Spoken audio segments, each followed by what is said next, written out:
Media સમક્ષ મારો પ્રશ્ન એ જ છે કે જે આરએમસીમાંથી 75 લાખ રૂપિયા જે પાસ થયેલા છે એને 1 વર્ષ ઉપર થયેલું છે, એની સામે જે આ ગાર્ડનનું કામ થયું એ કામ થયેલા નથી.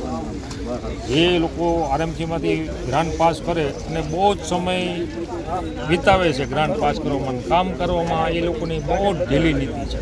ફ્લેટ લીધો એ તો બિલ્ડરનો પ્રશ્ન છે, એમાં ફ્લેટને નાને કોઈ લેવા દેવા નથી. આ તો ગ્રાન્ટ પછીથી પાસ થઈ છે. એટલે અમારો મુદ્દો એક જ વસ્તુનો છે કે 75 લાખ ગ્રાન્ટ પાસ થઈ છે એ ટાઈમસર વપરાવી જોઈને આ ગાર્ડનનું ડેવલપિંગ. અમારો ફ્લેટ ધારકનો લેવું છે, જે કામ કરે એ વોટિંગને અધિકાર મળે છે. અત્યારના સમય પ્રમાણે ગ્રાન્ટ જે વ્યવસ્થિત વાપરે અને જે કામ કરે કોઈ બી પક્ષના એ વોટને અધિકાર થાય નહીં. અમને એવું દેખાતું નથી કે આમાં કોઈ કામ થયેલું છે. આરએમસીમાંથી કોઈ કામ થયેલું છે. ઘણી વખત વારંવાર રજૂઆત કરીએ છીએ, થઈ જશે એવા આશ્વાસન રૂપે જે શબ્દો અને અમને વાતને ટાળી દે છે. અને આજે એના ભાગરૂપે બધા આવનારા દિવસોમાં પબ્લિકની એક જ માંગ, કામ કરો ને વોટ લ્યો, વિકાસ સાથે કામ જોઈએ.